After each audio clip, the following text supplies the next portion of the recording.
Hello, today is a rainy day. It's been raining all day. Around 6 p.m.-ish night, not a school night for college. Tomorrow we have the day off because there's like meetings and stuff at the school. So that's a long weekend, which I feel like I would have been excited about many years ago when I was a young. I'm still very young, but when I was like in elementary school, that was like always, even like last year in high school, I probably wouldn't have minded a day off every now. No, I think last year I was really trying to soak in every last minute of high school since I knew it was going to be my last year.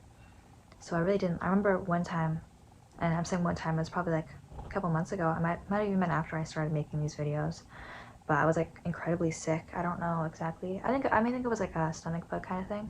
I never got it like confirmed, but there was other people in the house. The foster family I was living with at the time, they had two young boys, and they both were incredibly sick. I mean, not like incredibly like they didn't have like just like a throwing up kind of sick. I didn't even throw up, but I just felt like shit. I feel like maybe this is like a good thing, but I feel like usually when I'm sick, post sickness, I kind of forget how bad it was. I mean, I guess it's just like not really super useful information to remember every bit of pain that I went through. I mean, again, it wasn't like anything awful. Like it was a sickness, but it wasn't. I didn't have cancer or something. But I like, couldn't eat anything really. My stomach hurt all day. But I remember trying to go to school the next day, like getting up, telling myself, no, I'm gonna go to school. I was like getting ready. I made it down, but I was like physically, like I was like, I know I can't like walk to the bus stop. Like I was did not feel good. But I really wanted to go to school because it was like coming up to the last months up to my graduation. So I was like, I didn't want to miss even like a day because I knew I'm never gonna be in high school again. And just this weekend, it was the homecoming game for the high school I went to. And actually, it's really funny because last year I missed the game. I got, so like some, boy asked me to go to the game with him and go to the dance afterwards. Maybe like a little, I was gonna go. I've never been to a football game for like high school because I just never, before that was COVID times and I missed my first year of high school because of, other stuff. And then last year was like my first real year of attending high school in person. I got asked to go to the football game, and I thought I was gonna go. Well, no, I didn't fully think I was because this was when I was between some shelters, and the day of the football game was the day that I was gonna get discharged from the last shelter, and I think it was the last one I ended up staying at. So this guy asked me to go with him, and I told him yeah. I didn't even really tell anyone at that school about my like situation. I might have like said like little things there and now, but I never actively describe my situation to someone. I think maybe a little bit after, once I got into foster care, but before I did, I didn't really tell anyone that I was, had to drive like 40 minutes to go to that school every single day because that's where the shelter was in the city. But then I, the day of the football game, I, didn't have somewhere to sleep that night, so I just kind of walked off campus because I don't know where to go, and I'm not from this town where my school was, so I started walking, and then eventually I found this like little wooden shack in the woods. And I mean, I had my phone, but like I was scared. I don't know. I wasn't really close enough with anyone at the school to describe my situation. It was kind of embarrassing, so I just kind of kept walking. I didn't really have any plans. I like walked through this like golf course. That there was like a porta potty which I used because I knew I probably wasn't gonna find a bathroom for a while. I took the toilet paper with me, put it in my backpack. I purposefully left all my school supplies at the school, like in my last class. I didn't like tell the teacher, but during my last period class, I like, took all the heavy stuff out of my backpack that I, didn't. I just took my computer out, my notebooks and stuff, and just like kind of left it in the back of the classroom. So my backpack was empty because I didn't know what was gonna happen. So I just kept walking. I found this like little, I don't know, like looking back, I'm trying to think if like there was a better decision I could have made. I don't know. I didn't really have connections. I feel like the best thing I probably could have done is try to see if there was like a friend's house I could have stayed the night, but I just really didn't know. Last time the situation had happened, I did call some friends, but I was also far away from them, and they didn't really know.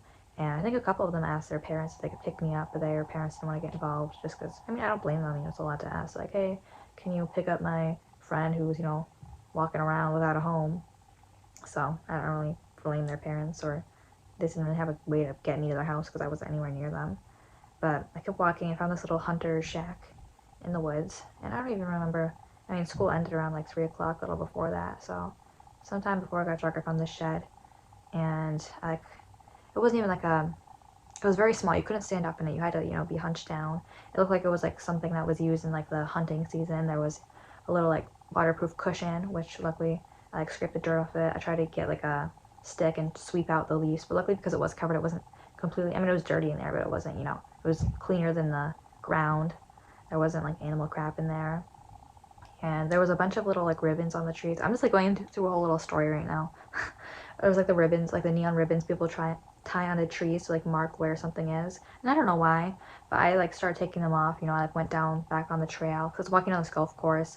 I walked like tons of fields and properties and like grown over fields, like not like easy to walk through, but eventually I found this one and it's probably connected to someone's house or something. But I took all the neon things off the trees. I don't know if I like thought I was gonna be there for a long time, but I don't know. It was just something to do. I took them all off. I went back down like the trail, just going one by one, taking them off because I don't know. It wasn't like I guess I was thinking I didn't want the guy who owned the shack to go over there, but I don't think if it was his shack, I'm pretty sure he would have known how to find it without the neon ribbons. But I took them all off, went back, and then kind of laid in there till dark. I'm not gonna walk through. Okay, that's a whole story, but that's how I spent my last homecoming. I was sleeping in that shack. I had my phone, but I didn't want to use the battery. But I remember I did take a picture of it, which is funny. I still have the picture. But this homecoming, I didn't go to the game as a student. I didn't go with a date or something, which I mean, honestly, I couldn't care less about. I don't really want a date or anything. I have so much other stuff I want to get done and stuff that I really wouldn't want a relationship or a date or anything right now.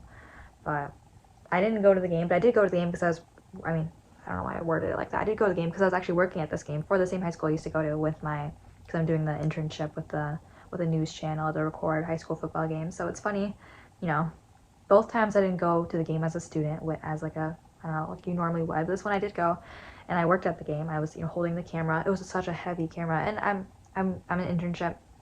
I'm an intern. Not even think that's the right word for it. It's because I'm a student. And actually, I was talking with one of the professors who works with what we do, and he was saying how actually in most normal situations I wouldn't be. Usually, the first years aren't able to do this internship thing, but it's only because they didn't think they'd have enough returning students if it wasn't available to first years, because a lot of the people who were doing it last year were graduating that year because it is a community college, so it's like 2 years, and then most people are out. So they didn't think many people there would be any students doing it if they didn't open it to first year. So I feel kind of bad now because he was like saying how it's a lot more stressful because we're first year. So usually by the time someone's in their second year, they've already taken all the classes about how to properly take care of cameras, and they just already have more experience because they've taken a full year, 2 semesters of classes regarding what you're going to be doing, for the game. But now since it's first year, it's all these people who have, for the most part, zero experience, which I don't have any. So I completely understand that. I sympathize with that. But I did actually get to shoot the camera a little bit, only for a quarter. It wasn't even a full quarter because the battery actually died during it. It wasn't my fault, but there wasn't enough backup batteries, so now they're ordering more for next week because that's obviously an issue. We don't want to have the camera die. Luckily there's like four cameras plus the clock cam. So, but that was unfortunate. But I did actually get to shoot a good amount, and it's definitely like each week we get to do more and more. But it was cool, for like it was a lot of very. You're like, I was on the field camera, so I was on the field with the camera, physically like walking to shoot the players. You want to stay still. Yeah, it's like, oh, this number is the star player. Zoom in on them, and you're like, on the field, like not that far. When they get tackled, they're like right next to you. You have to like stay a step back. And then whenever there's like a score or something happens, you find that key player and you follow them back to when they're like drinking their Gatorade or whatever, and you kind of zoom in on them. And you get like right up to them. So I got to like shoot. I don't know. That was cool. Because other times last time I did like similar thing, but I was filming the crowd. So this was like, still holding the camera in front of people, but this was even more in the game. And I got like, because we have the little intercoms in our ears, so like they tell you, which makes sense, but I guess you wouldn't really think about it unless you've worked at a game. You don't usually think about it when you're watching a sports game on TV. But they say, camera 3, get, what does it say? Ready, camera 3. I can't think of it the second. They say like ready, camera 3, and then like they tell you when it's live. So they give you the warning. They're planning on putting you on the live TV, so you're aware that you're, they're going to use your camera. Then they tell you when it's actually live, and then they say, ready, camera 2. So you're like, okay, they're probably going to take it off soon, but you don't actually, expect them to take it off. You still want to make sure you're shooting the camera as if it's live until they actually say camera 2 is live and it's not your camera anymore. But it's definitely a great experience. I've been watching, actually, not Ben, but yesterday I was doing some math homework and I had YouTube on, and I was watching some, I can't think of the name. What's the name? It's like really cool. And there's like multiple channels. I can like look at my following, but I'm on my phone, so I can't look this very second. If you just like look them up, there's plenty of people do it. Anyone can do it. Actually, one of my classes, they were talking about how, so many people use iPhones for like professional filmmaking. Maybe not like a Hollywood movie, but the news and stuff, and competitions, because especially like iPhones, like the quality is so good, you really can use it, and you can't, usually, I mean, you might be able to tell the difference with like a seasoned eye, but in some situations it's like just as, it's pretty good quality. I mean, my phone's a little old, but not even, even the quality of me filming myself right now, if anyone's watching this, like me talking, I don't know why you would, if you choose to listen to this, I'm not sure if you are like staring at me talking the whole time. I would imagine if you are listening to this, you probably have it on the background or something, but even this quality is pretty good, and I'm like in the dark, not in great lighting. But what was I saying? I was watching a YouTube video, just a bunch by different channels of people just interviewing people. A lot of times I do watch the ones where they're interviewing homeless people like on the street, which is funny. I was just talking about sleeping in a shack. I mean, I can't say, I don't want to say that I've like dealt with that level of homelessness. I've never spent multiple, like several nights outside in a row.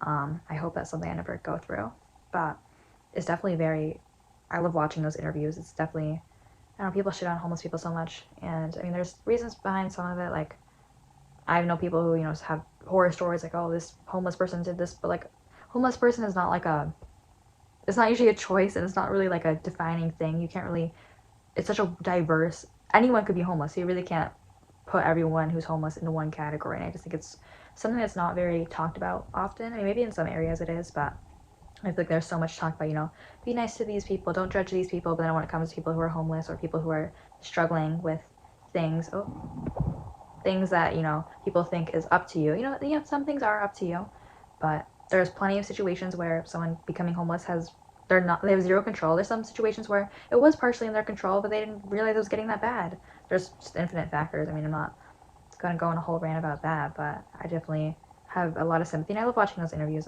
And the thing, working with the cameras, I mean, I feel like I could see myself doing that. I mean, I'm filming myself right now, but I do like the idea of interviewing people, just like random people on the street. I mean, I guess there's a risk you're like interviewing someone who's, like a homeless drug addict and they go crazy, but that's like really not as big as that can happen with anyone. You could be filming like a civilized businessman CEO and you could like go crazy. It's really not, like, it can happen to anyone. But and I don't know if there's like a ton of money to be made in that, unless you like actually your interviews blow up. But even if it's not like a money thing, I think it's something I could do that I would find meaning in, which I'm always looking for things I find purposeful.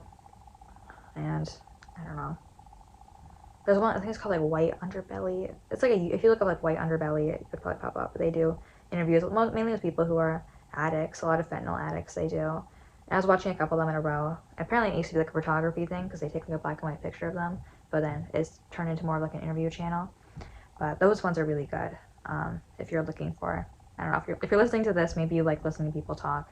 They probably have more direct stories than I do. I feel like I usually just go on random rambles about my random things, but those ones are good. I was listening to one that was really sad last night about like a nurse who works at like just a psych nurse, who works at a psych hospital. And usually it's about each of the people they interview are like the people who would be in a psych ward, the addicts, the people who've struggled a lot. Not that she hasn't struggled, but it was a little different than most of her interviews. Not that I've really got, I mean, I just kind of watched the ones that are recommended to me. I haven't really looked at their whole discography and seen what most of them are, but it seems like it's mainly addicts they do.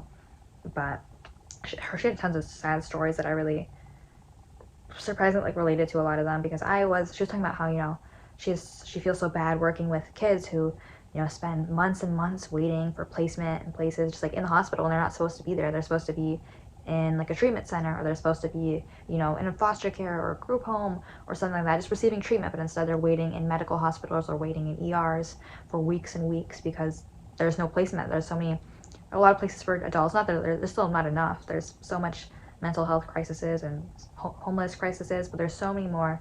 I mean, I guess it depends where you are, but at least in my experience, for adults than there are for youth. Mainly because it's really shady working with kids. There's so many more laws and stuff about minors that it makes it harder and less appealing, I guess, for places to want to work with kids because of all the laws and just things. It's so easy to get sued and stuff. There's usually, I don't know, I can see the issue, but she's talking about how she's cried and just dealt with kids who were waiting in waiting rooms or not waiting, like ERs for placement and stuff. Just talking about like one kid who, I think she said like how many months it was, but she was like living in the hospital for several months, and I think she was like 12, and she was really excited to go to this group home, and the nurse was devastated because she knew that this group home was a shitty place. It was, abusive and stuff, and it was gonna fuck her up, and it's like a 12-year-old girl, but she's like so excited, and she's not gonna be like, oh, this place is shit. And because she's a nurse, one of the rules is they're not allowed to hug the kids. If a kid like initiates it, then there's nothing you can really do. They can't. I mean, they're not expected to like force the kid off of them or anything, but you can't initiate a hug, and it's like it's depressing. She's talking about how a lot of times when you're working with kids, you have to play, or they kind of see you as their mother or their aunt or their cousin or their sister. And I mean, it was interesting hearing her perspective, because when I spent a lot of times in hospital time, my grandma's off today, a lot of time in hospitals when I was younger, not just being a few years ago, it kind of linked into my issue not having a home. I would spend a lot of time in hospitals because I didn't have a place to go. So I was the kid who was in ERs for months, and waiting in medical hospitals when I didn't necessarily have to be there for medical reasons for that long. And it was really interesting hearing her side of it, because I was definitely someone who, I didn't outwardly say it, but I would definitely kind of see these nurses as my mothers and feel very cared for and kind of just crave it, because it's very isolating when you don't have visitors and stuff when you're in the hospital for that long, especially if it's, I don't know, I never really had a lot of visitors, and I never had friends visit me in the hospital, because I was there obviously because I didn't want to be with my family, because I was trying to get into foster care and all that. I didn't have my family visiting me. I think I had one relative that I'm still in contact with visit me a couple of times, but that's it. And then I didn't have my phone with me. It was so isolating. It's so crazy thinking about that. And that was also right after COVID. So I went from COVID to COVID isolation, which in comparison was way better than that isolation, because at least then I had my phone. I had all my friends who were also, home, and we could just FaceTime, play video games, whatever 13, 12-year-old me did. And it was incredibly isolating. I feel like I just kind of try to zoom it out, not think about it, but I really did kind of project these nurses as my, I would look to them for comfort, their hugs and stuff. And I'm sure it's so emotional on their standpoint, watching these kids, especially because, you don't have much control. You can take care of them from the medical standpoint. If you're a psych nurse, you can probably do some more talking and stuff, but really it's just, give them their meds, do their vitals and stuff. You're not allowed to hug them. You don't have any say about where they're going to go. So it was very interesting hearing her perspective. I just love hearing people talk who I don't normally, talk to day to day, because what's going on with them. And she was talking about how she really has to, learn to turn on her emotions off, because, obviously you're going to feel sympathy. It makes you probably a more, better nurse if you care for your patients and stuff, but it really is going to mess you up if you can't go home and continue thinking about these patients, because if you do, it's just going to destroy your life, especially if, as a nurse, you're probably going to see people die, see kids, go through bad things. As a psych nurse, I can't, you're going to see patients come in all messed up states and discharge when they shouldn't discharge. She was talking about that a lot, and it was a great conversation. And that was just, I think it'd be cool to interview people like that, even if it's not a money thing. It's just, I got my phone has a camera on it. Ask people, hey, you got 20 minutes, you want to just talk? And I don't know, probably just put it on YouTube or something. Obviously get their permission, but I mean, I don't know, there's a lot of, I'm glad, that's a great thing about YouTube though, is I love watching those videos, and it's just cool, it's not something you would really see on TV. I mean, obviously there's interviews on TV, but it's anyone can make an interview about anyone and put it on the internet and people can watch it. Especially the addict ones are very heartbreaking, because a lot of times there will be people in the comments saying, oh, I have so much sympathy, I know she's going to get better, I went through a similar thing. The entire comment section is filled with people saying, I used to go through that thing and then I got better, or maybe they're still struggling, but there's just filled with people who relate to the addict struggling. And a lot of times, I mean, at least a couple of times I've seen the comment or the creator will make an update video either with the same person, or they'll comment on that video giving updates, 3 months later I saw this lady again. And I've never seen one where they've gotten better. It's always, oh, they were, doing good today, all these good things, but, they're still not open to treatment, they're still not open to recovery, or, trying to withdraw. And it's, it's sad. It's sad watching the comment of the creator, because they always try to put it in a good light, oh yeah, they were, this thing was going good, but yeah, no, they're still not open to that, but there's other things going on good. I don't know, there's nothing really, even, I've seen ones where they get millions of views, or commenters saying they're going to donate money to these people, try to get them off the streets, try to help them, get support. And it's just, that at that point it is a lot up to that individual to want to get better. And I mean, again, I can't say I've definitely not struggled to that level. I'm thankful for that, but I can definitely understand with my smaller experiences in, using things and just having people trying to whining for you to get better and not getting better. It really does have to be finally up to you. I was watching another one. I mean, I think I'm spending this whole video like giving my reviews. It's not like a reaction channel, but another one. It was by the white soft belly, whatever. It's a weird name, but it's like a big. They have like millions of followers or subscribers or whatever. I'm sure if you look it up, there were like, I don't know, ads that pop up. But this one guy who was like actually, I think he's like only in his 20s and he was already, or in recovery from fentanyl, which I know is something that is not known for people recovering on. It's still a very recent epidemic, or it's very big right now. But he was like on his 20s, and I couldn't believe, he just kept talking about all the shit he did. He was trying to like slit his throat and stuff, try to get. It was just crazy. And props to him for wanting to finally. I mean, he was talking about like all the crazy things he did to keep using, and he'd go to the hospital, and the next day he would come home and use again. He would literally almost die, go to the hospital, first day of the hospital, use again. His parents, it was terrible, and I felt so bad for his parents, and he felt so bad for his parents. Talking the story back, it's just very emotional stuff, and I feel like it's not good to watch that stuff all the time. I mean, because it depends on your perspective. If you're like one of those people who are saying, it's not good to hide from the truth, but obviously, you don't have to be consuming negative things 24/7. I feel like that's like something that a lot of like angsty teenagers go through. It's like that emo phase where it's like life is pain and death, everything sucks because you're listening to like emo music 24/7 and watching depressing movies and reading sad books, and you're only focusing on the bad, blah blah blah, people die every day. Like that stuff's all true, but it's also not good for your mental health. You being aware of it's not going to fix it. I think being aware is definitely good, but spending every waking second consuming media about how shitty humans are and all the messed up things also isn't going to make the world better, and it's just going to bring you down. And I mean, if your goal in life is to help people, then you being depressed all the time isn't going to help you. That's just going to put you in that statistic. But it can be easy to like fall down a rabbit hole just watching negative videos. So I think I've come to a good spot where I can watch those things and like still carry on my day. I'm not saying I'm like not an emotional person. I think sometimes I think about how I feel like I'm not as emotional as I used to be, which I feel kind of like, I don't know, that's not like a good thing. I mean, I guess it is good in a lot of ways. It makes me move on with my day better. I can get over things more easily. I can be in a completely shitty mood, and then maybe, give it some time with me trying to pet myself up, and I can be like, okay, I'm just gonna move on from that. And it usually works, and I can move on and do other things, and, probably still gonna get defeated in a couple more days or a couple more weeks. I can probably keep it off for a little bit, but I mean, good can be good in some spots, but also I don't want to be seen as like an emotionless person. Which, I mean, you're probably like, well, that doesn't mean you're emotionless. But I think I just used to be. I don't know. As a kid, I was very emotional, and I'd cry a lot and stuff. And I don't know. I don't know. Like, I guess it's not. Again, like you don't want to cry a lot and stuff, but I think it's just part of growing up. I feel like a lot of kids are more emotional when they're little and stuff. And I think I'm emotional over the wrong things. I think my body is still like, this is such a weird. I think I said this like not too long ago. I'm not trying to like repeat myself, but I feel like my body still is like used to being an emotional kid, because I'll start crying like physically over someone giving me the tiniest bit of criticism, which makes me sound like such a, like, I don't know, sensitive person. Like, oh, look at her crying when she gets a little bit of criticism. But like usually it's so funny. Like people probably think I'm like just saying this so they don't feel bad that they made me cry. But usually when I do cry over something like someone giving me criticism, I really mentally do not give a fuck. I usually absorb the information. I do like criticism a lot of the times.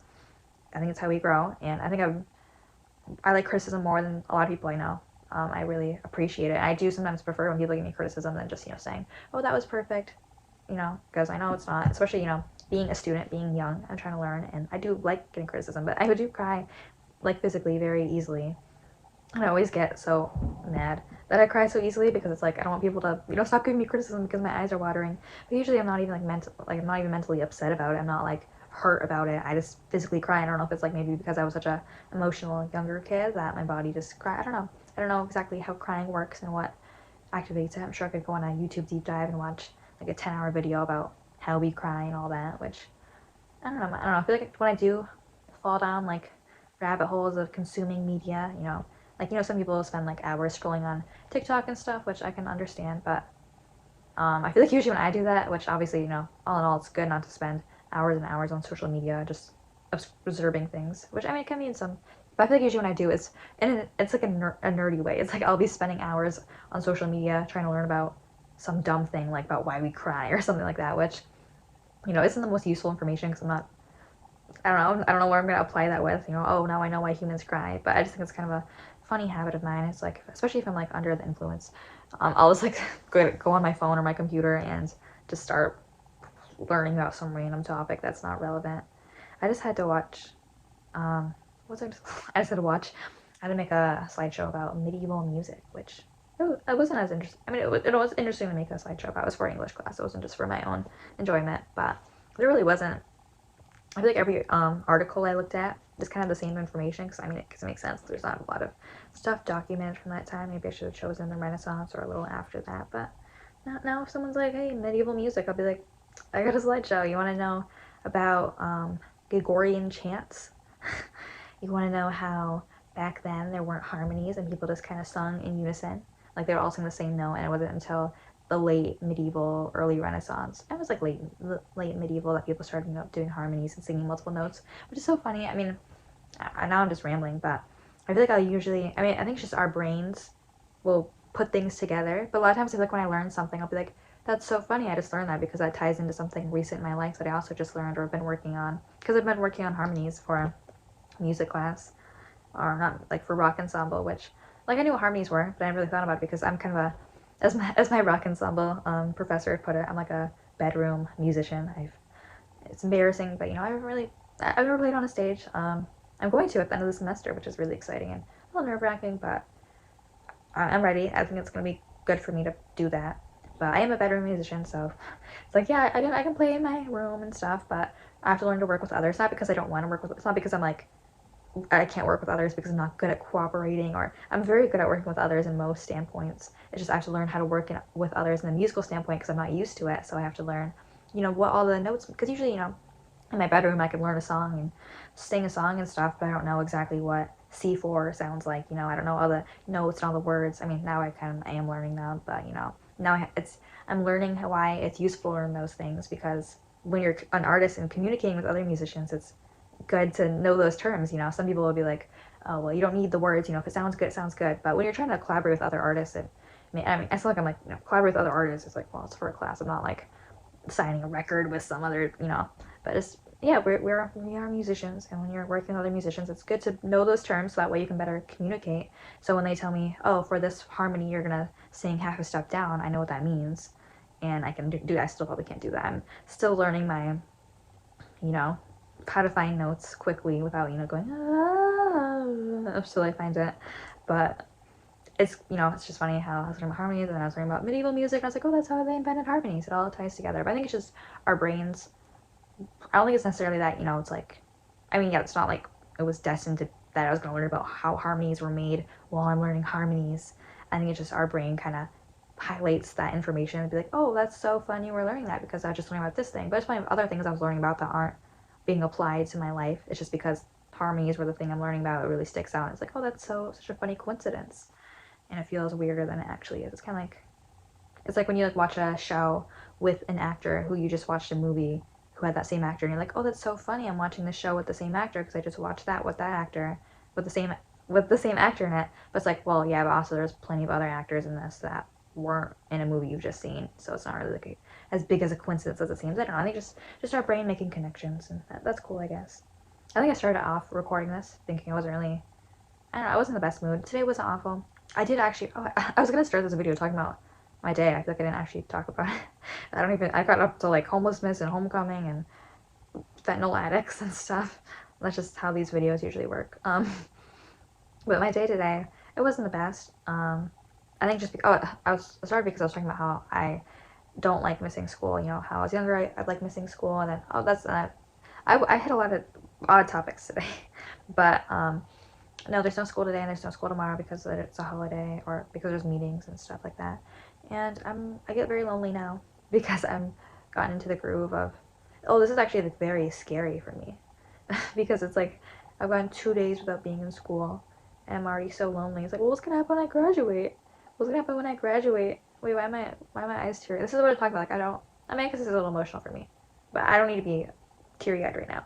But I'm gonna be so lonely my plan is, I mean, I still have a whole over a year until I graduate, but as of right now, I guess my only plan is get a car and travel with my guitar, but it's like that's not sustainable. I don't have any job lined up. And again, like I still, I'm getting a job right now. It's not gonna transfer to when I move out of here. It's just like a local job, like a part-time student, minimum wage job. It's like I really need I'm gonna need something to pay for gas if I do really want to move in my car, which move in my imaginary car. I don't have my license yet. Um, but that's just my plan. I need to figure out what I'm gonna do for money during that time. I was watching another. This makes me sound like I watch YouTube a lot. I really don't. Not that there's shame in watching. I mean, you're watching this on YouTube if someone's watching this, but I was watching YouTube a couple weeks ago, and this girl who also lives in her car. I do like watching there's interviews and then like people who are living in their cars. I like watching, which are kind of similar things, just real people talking. Um, and she makes money by door dashing like wherever she's living, but she also has like tons of savings, so I can't really expect that's gonna be enough. But if I really am gonna live in my car, that's like not confirmed or anything. It's just that's the only thing I can think of right now because I'm gonna age out of foster care, and then I don't know. I mean, I have friends who they probably let me live with them for a little bit, but I don't want to be a freeloader. I don't want to get stuck in a town with a job that I don't know. I need to figure out just before I move out, before I graduate college. I'm gonna make sure I have some sort of money making thing I can do online, even if it's not crazy paycheck or anything. I can't expect now that I changed my degree from computer science to writing to audio production music. That I'm just making it harder and harder for myself to get a job. Which, I mean, in a way, I'm kind of proud of myself because I'm trying to revolve my life around things that I actually enjoy, not just making money. But I get, surrounded by people who are saying how they, oh, yeah, I do like that thing, but I'm doing this to make money. And it's like, damn, like that. They're not wrong. Like, money is important. I just need to find a good balance. But I was today, actually, I'm not in the best mood now, but this morning I was in a pretty decent mood because I wrote a couple of songs. I haven't wrote songs in a while. I've been trying to refine on the ones I have because I don't want to keep writing songs and then just, have a big collage of songs that I haven't put to music or recorded good. But I did spend today to write a couple songs because I haven't written one in a while. And I had like one of those moments where I was like, damn, I really do love making music. This is really important to me.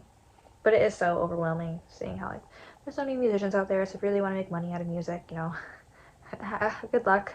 I'm still gonna do music. It's still what I'm passionate about, regardless of money. But it is like depressing seeing like yeah, there's plenty of other people who are more talented than you who want to do that same thing and are gonna make more money than you. But to leave it on a positive note, because I've been talking for a long time. Positive note is I did read some. I mean, I don't even remember the title. I think in my last little thing, I like showed the cover of the book. It was like Alaska short story. It was like the Alaska Quarterly Review for the 2023-2024 year. It's actually really good. Maybe I just haven't maybe I just haven't read a book in a long time. But every single story is amazing and heartbreaking, and it's really good. The first half's like fiction, and then now I'm in like the essays chunk. And like every single story, I started off reading it. I had a highlighter because it's my book, I guess, so I can highlight it if I want. I had a highlighter because I was gonna highlight the stories I liked, but then I wish I didn't start highlighting because now it looks stupid unless I highlight all of them because I like them. I don't like the first ones better than the last ones, but I stopped highlighting because I realized that they're all just really good, and there's no point of highlighting them if they're all good. So I don't know if you're looking for something to read. Alaska Quarterly Review. Maybe it's not that good, and I just haven't read something in a while, but they're all good stories written by just different authors and stuff. I guess maybe it's good for short attention spans too, is because it's written, each story is by someone else who submitted a story, so it's not like repetitive. But yeah, I think I'll stop it there. I think there's just other stuff going on, but I don't want to talk for an hour. I need my vocal cords for singing. Which I did like sing a good amount. Ooh, yesterday I like hit notes that I've never hit before. That was really cool. See, I have to like keep remembering all the good stuff. I'll be like, oh, I wasted my weekend. It's like, no, I wrote 2 songs. I hit notes yesterday that I never hit before. I'm learning 2 new songs on guitar for a rock ensemble. Like, no, I'm accomplishing stuff. I'm not wasting this entire weekend. I just feel that way because I haven't been in school and I'm lonely. But I wouldn't choose, honestly, like, this sounds depressing, but I wouldn't change it. I wouldn't want to be spending this weekend with friends. I mean, if I was in foster care and I had the ability to go out partying, I 100% would. But part of me, like, I would never say, I wouldn't say no to that. But I guess I have the opportunity because I'm not able to do those things because I'm not hanging out with friends on the weekend to really do those things like I was out partying. I wouldn't have written 2 songs and wouldn't have hit high notes I've never hit before. So I guess there's some benefit of it.